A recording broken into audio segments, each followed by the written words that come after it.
What's up, everybody? It's your bookie's favorite podcast, a.k.a. the Chad and Cheese Podcast. I'm your co-host, Joel Cheeseman, joined as always, the Dean to my Sinatra, Chad Sowash, is in the house. We are recording live from the Fuel 50 booth at HR Tech in Las Vegas, and we are happy to welcome Jack Berkowitz, Chief Data Officer at ADP.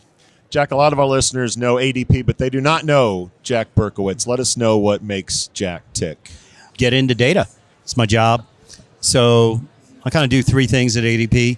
One of them, probably the most important thing, is I build products for people. And so really interested in building data products that people enjoy to use, which is kind of hard. They'll actually adopt? Actually adopt and use. Second thing I do is I build the data platforms and work on things like that. And now I'm working on our AI strategy across the company. And so we just launched some stuff called ADP Assist, which I just was talking about a few minutes ago, and keeps me busy.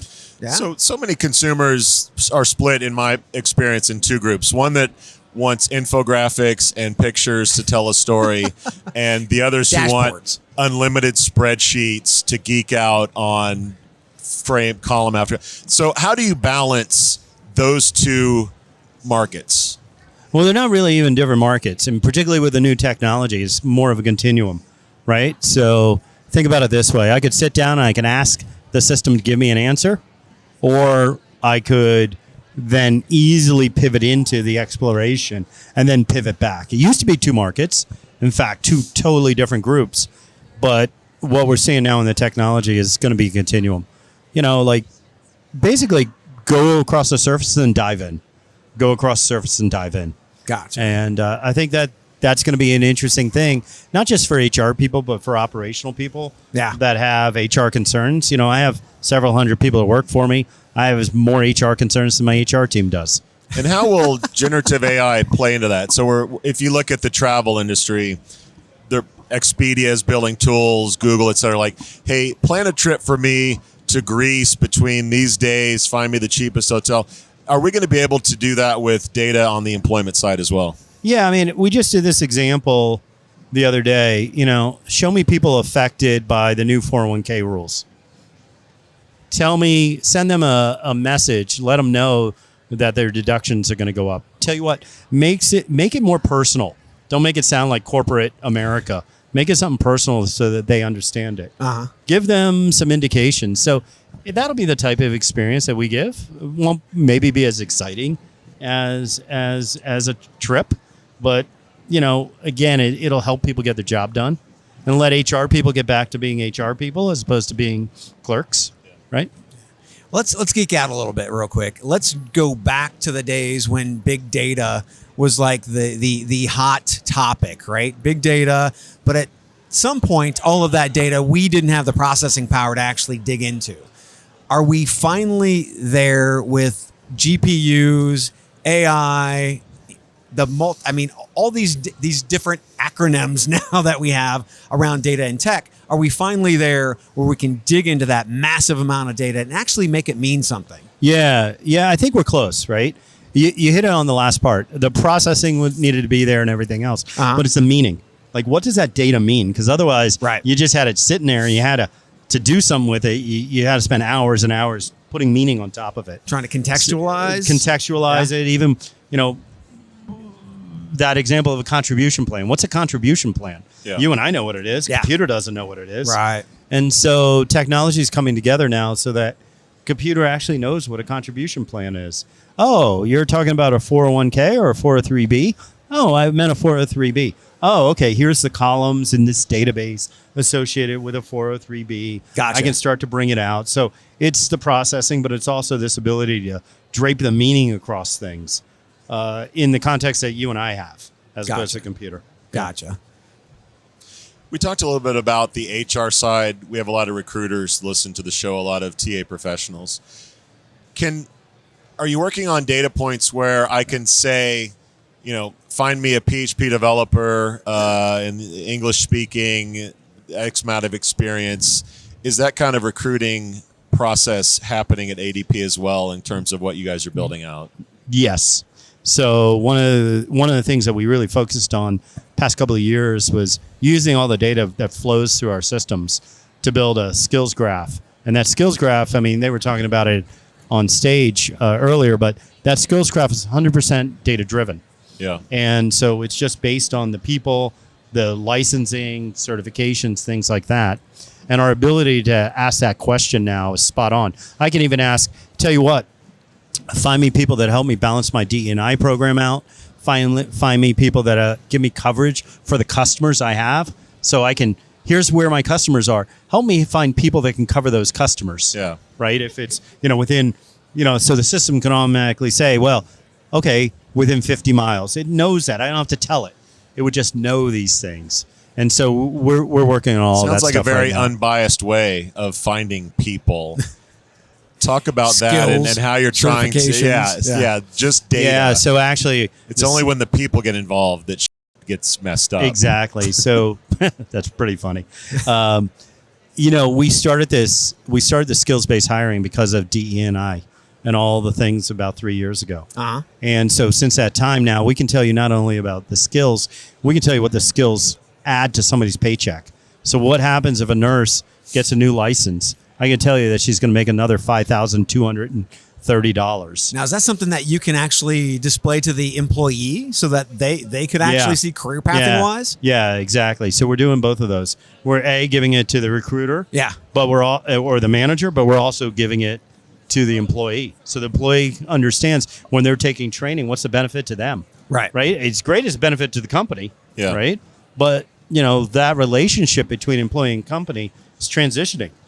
Right? Yes. Oh, very much so. And you're seeing it, right? We market power. Market power. When we see it in the data, even, you're seeing a shift of employees to smaller businesses, to you guys, right? Yeah. And you're seeing that shift because people have choices.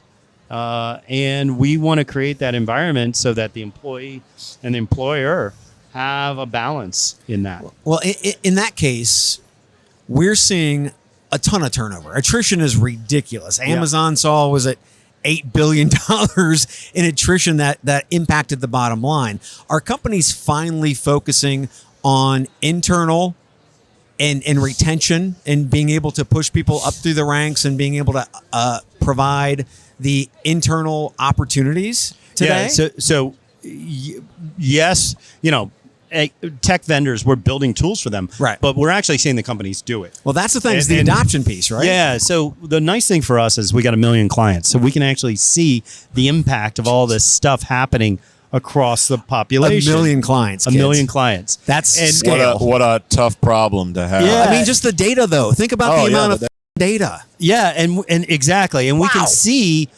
Like, one of our big things was we did a couple of years here ago about DE&I, and we can see pay equity gaps being closed. Yeah. And we can see $1.8 billion in gaps closed because we can look across the client base. Yeah. We can see, for example, companies adopting certain technology, certain strategy, their time to fill decreasing by half. We can see boomerangs increasing by certain companies taking certain steps. So we know what people do. So, what we're seeing in the data now isn't just the technology, but we're actually seeing, like the step up in companies being smart HR companies, not HR technology providers, but individual companies being smart about their HR. We just bought a company 2 months ago called Sora, all about the experience about people onboarding or the journeys through and making it a human experience as opposed to a form letter experience. Yeah. Making it very personalized. Companies that do that, yeah. And they have great customer names like Etsy and Plaid, right? Yeah. Companies that do that have happy employees. Boom, you get this retention. Yeah. You get higher productivity. We cross-correlate that. Right. We go get public numbers on companies' performance, and we can see it in the data. What you're talking about sounds a lot like marketing.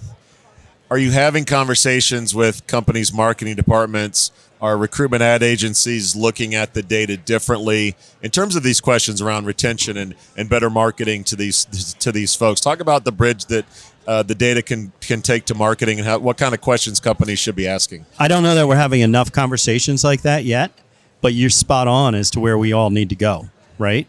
HR departments need to market. Yeah. They're the representative of the company. You know, they're the beating heart of the entire organization. Beating heart. You know, I was looking at marketing technology in HR recently, right? And I was super interested in.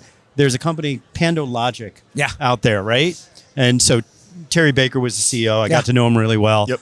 And I was super interested in the way they were using marketing technology and applying it to sourcing. Sora is actually a spin out of a marketing technology company to do marketing internal. Their architecture looks like an e-commerce marketing company, but we're doing it for HR. And I think HR people thinking about themselves in that way, it'll be a bit of an adjustment, but that's exactly where the industry needs to go. So as Keith Sonderling, the EEOC commissioner, Keith's sitting right there. He's waving. Pops by. He was on the show earlier. How much of an impact do you see government driving development, new product, and really the focus of your customers? Well, it's really a partnership, right? Yeah.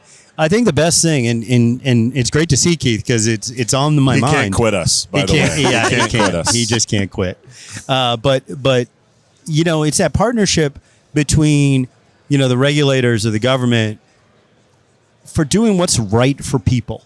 But right? are you guys engaging them because you know that definitely you've got to be a part of the discussion? Definitely, we're part of the discussion. Yeah, we just ourselves, Indeed, Workday just issued a joint statement about data rights and personal protections of employees. You know, we took a decision as a company a few years ago to treat the employees of our clients as consumers. Yeah, right, as consumers with all the consumer rights associated with that. So it's a partnership with the government. It's not so much we're reacting. Yeah. It's the right thing to do. And so we're going to be right out in front, making sure, you know, at any point through your career, you're going to be going through an ADP system. We have a responsibility to make sure that we're treating that data with respect and that we're treating people with respect. Because otherwise, get out of the human business. Right? Leave human resources, right? It's about people, right? Our new tagline, always designing for people. It's because we think about that person at the center of everything we do. What's the most exciting product that you are working on right now? Because you've got a ton of products. You're a big freaking organization, right? What is the thing that really, you get up in the morning and the first thing you think about is that project? Well, I got to be honest with you. Since the step change that we saw with GPT 3 and 4, you know, 8-9 months ago. Yeah. I am 100% working on Gen.AI and our ADP Assist product every single day. And I'm so jazzed because I was telling somebody after my talk today, we had built a whole bunch of components. But they were all these sort of separate things. You went to this part of the app or that part of the app. And now our ability to actually just start to combine these components, we kind of get freaked out because new capabilities emerge. Yeah. We're suddenly asking it things and it's responding because it's using these components collaboratively. Yeah. Now, obviously, our engineers are hooking it up, but wow, look at this. So every single day, I'm learning more and more about the technology we had built. Yeah. I'm super excited to see people using it. We fielded some of our first Gen.AI stuff back in July. Yeah. And so now we got the first iteration of people using it and seeing the questions that they're using. That's what jazzing me every single morning. It's a little early, but you guys just announced ADP Ventures, which will be an investment arm. Dun dun dun. What kind of access, engagement, and like, will you be working with some of these startups? Will they have access to what you're learning and what the data is telling you? Yeah, so we're putting that all together. Like you said, it's a little bit early. Yeah, but definitely we're going to be a little bit more active with those startups in terms of bringing them together. You know, look, we have a great startup environment to begin with. Our marketplace has 400 different companies on the marketplace. Yeah. They all have access to ADP customers. We co-sell, and people get these great emergent experiences. Imagine that on steroids, right? So we've made a few investments. Ooh. We'll be making some more investments. We'll be talking about when data needs to play in those things. Yeah. I'll spend time with them. Usman Khan, Oz, is the guy running that. Yep. He's my peer. We both work for the same dude, and we're super excited about that. Oz and I were at dinner last night, just so pumped up about this move by the company. So there, you have so many products. across the board. I mean, from end to end. How do you keep it straight? I mean, not to mention, you've got all of these data points that could follow through from a talent acquisition to talent management, upskilling, reskilling, all these things. How do you keep all of that for your million-plus customers? How do you keep that Jack straight? is really, really smart, Chad. Yeah. No. Look, first of all, I got a great team. One of the things that we did was really that point of that flow. Yeah. We thought about data differently, I think. A lot of people think about data as sort of landing and staying in places. We think about it as flowing, right? We move, over $3 trillion a year flowing through our systems to pay paychecks and taxes and stuff. Yeah. So for us, it's all about data flow. So we built a data layer that flows. Data flows through all those experiences. So you come in and you say, hey, here's my skills. Well, guess what? When you show up, your learning system's already ready for you that first day. Right? Your 401k starts to figure out, oh, here's the things that you need to do. So all those pieces start to come together in a pretty cohesive thing tied together through that data layer. Right? Now, some of the products are a little bit more mature, less mature. And so some of those things will disappear, like the old products people are used to. Yeah. But that data layer becomes the enabler for all of that to happen. We're getting better and better at what we should be doing, which is providing the right expertise along with the right products for our customers. Jack, we're here at HR Tech. Big show, a lot of vendors, a lot of technology. Curious if there are any companies that have piqued your interest, and if you don't want to drop any names of companies, are there any themes that have piqued your interest or curiosity? It's crazy. I was talking to somebody a little while ago. I remember coming here in 2014, I think it was, maybe 2015. It was about, 2 booths, a card table and some crackers. Obviously the ones that are using AI get my attention simply because, professional everyone jealousy. Here. Well, some professional jealousy. Well, that's the question, though, because there's a lot of AI talk, but is there really a lot of AI happening? A lot of sizzle, or is there some steak out here? Is there some steak out there? There's some steak out there. Okay. But there's some steak out there. I mean, I'll talk about a couple of them, and I compete against them, but at the same time, I can respect them. I'm always respectful of what Vizier's doing, right? When it was all about visualizations, they had the best visualizations. Think about 10 years ago, right? And now, you look at V, and it's like, that's nice. Now, I can get my time to value much faster than them. So, there's always give and take. I always like Eightfold. I think they bring something interesting to the table. And I spent my years at Oracle. I'm always respectful of Oracle. And we announced a big partnership with Workday a couple of weeks ago. So I think Workday does great work. But I'm more interested in just watching the industry grow because really it's about the ecosystem. ADP really is the center of the ecosystem. So for us, it's really about seeing all of this grow and seeing all the, look at the number of people that were in Burson's keynote this morning. Yeah. Right? There must have been 8,000 people there. I was amazed by that. And so for us, we just want the ecosystem to grow. Yeah. The ecosystem grows and things are fantastic. You're the center of the ecosystem, and Chad and I are just a couple of satellites in the distance. Oh, yeah. Thanks for hanging out with us in the Fuel 50 booth, Jack. For our listeners who want to know more about you or connect, where should they go? Well, LinkedIn's always good. At JP Berkowitz on Twitter, and I have a lot of Twitter followers. But find me on LinkedIn. Reach out on LinkedIn. Best way to get me. Excellent. Love it. Well, all this sizzle and steak talk has me a little hungry, Chad. When's dinner? Gotta be soon. That's another one in the can. We out.